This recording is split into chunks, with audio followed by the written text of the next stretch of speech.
Yeah, so I'm Tyler, and I just got back from, I believe it was my ninth or my 10th ICSC, maybe eighth with the pandemic, skipping a year or two. But I wanted to share a little bit about my experience and some lessons that I've learned, going to almost 10 of these Super Bowl of commercial real estate. So first and foremost is I remember when I first started going to ICSCs, I would always look at it in terms of how many deals I need to close, how much revenue I need to close. Now, don't get me wrong, we still very much track how much revenue is tied to the show versus how much we spend, etc. But I think that there's nothing worse, and anybody watching this, I'm sure, has had some experience similar to this in their life where they're at some sort of cocktail party, meeting type thing. It can be a wedding, it can be a networking event, trade show like ICSC, and you're talking to somebody and you see them like looking over your shoulder, right? And they're kind of like, and what they're doing is their like brain is not engaged in the conversation with you. They're thinking about, another person, or almost signaling to you you're not important enough is what I take away. At least maybe I'm just a little bit, sensitive. And so I think that it's so crucial when you go to these events that in the moment that you're talking to someone, you hear about people that make you feel like you're the only person in the world. Do that for others. Just be curious and focus on them in the moment. I think that the best advice I believe for ICSC, but frankly for any conference, is if you're there to do what I call make it rain with business cards. So if you see yourself, walking around and doing one of these, look at all these cards I got, bro, which this isn't very many, but look how many cards I got, bro. That's not what it's about, right? What it's about is the quality of those connections, right? And I think the key is one relationship can change your life. And so for every trade show, my goal is always to build one new genuine relationship, and ideally at least one a day. With that in mind, it's so clear when you're trying to just look over someone's shoulder or see a dollar amount, or try to sell them something versus a genuine relationship. That's number one. Number two is I think that in terms of the experience of ICSC, Victoria on our team, who's our sales manager, and was our first ever sales hire, first $1 million closer. She says it best, which is ICSC Recon or ICSC Vegas, whatever they call it now, feels like her birthday. Why does it feel like her birthday? Because everybody's so excited to see you, right? You haven't seen these people in a year, or maybe even a few months, or maybe a couple years. Maybe you skip a show, and they're just excited to see you, and it's just such a good feeling to be like, "Hey, what's going on?" And so it's twofold. One, they're excited to see you as Tyler, right? You as Victoria. Two, they're excited to see Resquared, right? And so we always wear our shirts, not always, but most of the time, especially on the trade show floor, we wear our shirts, which makes it easy for some people to come up. And I can't tell you how many times people come up to me and, whether it's in the elevator or the escalator or walking around the floor, I love Resquared. I got tons of deals closed from you guys. Oh, I love Resquared. Resquad, and so that's so magical. It really does genuinely feel like everybody is there, to celebrate, right? And to lift each other up. And it's also, I think in terms of the experience, I was, for this show, a little bit extra nervous because I was the one that actually coordinated the show, which I will never do again, in terms of like the booth and the backdrop and the internet and the carpet and the seats and the flights and the hotels and all that, which I will never do again. And it is so stressful, especially with having the strip mall guy himself come by your booth. Is everything going to be ready? Are people going to show up? And it went tremendously well. And so I think that's something else that I took away from this show, is for anybody out there that's watching this or reading this or however you're consuming this, that puts content out, right? You're the man or the woman in the arena, if you know the metaphor that I'm talking about. Sometimes it feels very lonely. It feels like you're kind of talking into an echo chamber, right? You're just like posting something into this like big vast room that nobody's responding.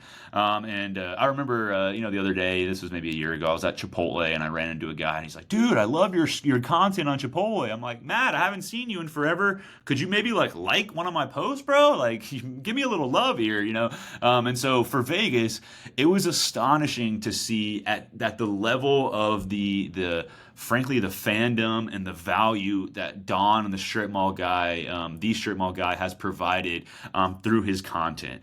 Incredible, right? To see people come up to him and say, "You've really inspired me. You've helped me, have the courage to launch this or try this or learn this lesson or put myself out here."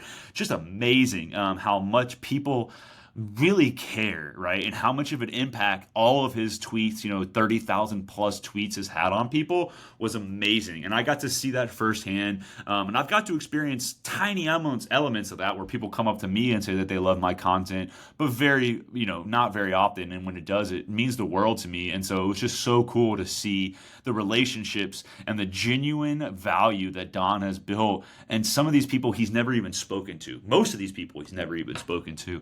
And it was incredible. So shout out to you, Don, and just how humble and good of a guy this guy is. He is the real deal, but he will talk to you about anything and has the most open, learning mindset. Just an absolute superstar. So I think another takeaway, number one is, relationship.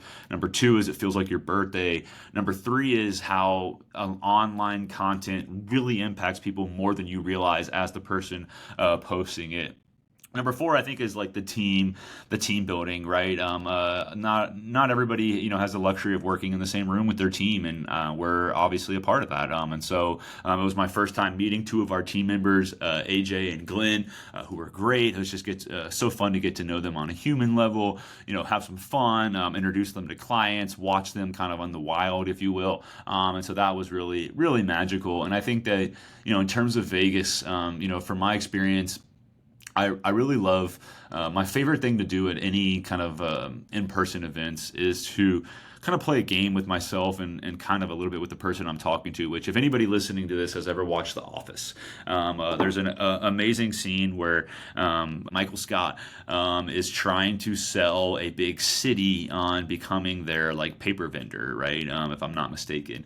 And Jan, who's his boss or whatever, is there, and they're at Chili's, I believe. And they sit down, and before they've even ordered appetizers or anything, Jan is like, "So what do we got to do to earn your business?" And the guy's like, "Look, it's like you guys are more expensive. Like I'm probably not going to go with you guys."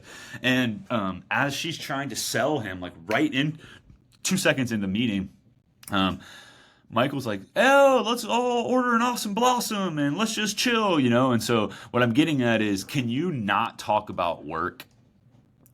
Because I think if you genuinely care about somebody and you're curious, let them talk about what they want to talk about. Don't automatically just define who they are as what they do. Now, obviously, we're there for a business event. We're there to, make better lives for ourselves and our family and to serve people along the way. But very much, I think that especially, in that suit, kind of deal making environment, you stand out so much by actually caring about the personal stuff. And some of my favorite questions to ask people are the wake up anywhere question. Hey, if you could wake up tomorrow and be anywhere in the world and you get to have a perfect day, where would you wake up and what would you do? And then you follow up with that. Oh, you're on the beach. What are you doing on the beach? Which beach? What are you drinking? You just get curious, paint that picture, and you see their eyes light up as they're telling you. Or, hey, any big plans for the summer? Any traveling you got going on, right? Or how are the kids doing? Or, kind of commemorating on being a parent, or tips or books they've read or movies or whatever, right? Try to talk about life first, and then the business just takes care of itself. It's so incredible, getting to hang out with clients. And you at the end of the day, if you connect with someone on a human level and you have a good fit for whatever you can do on the business side, things will just work out. So I thought it was an awesome conference.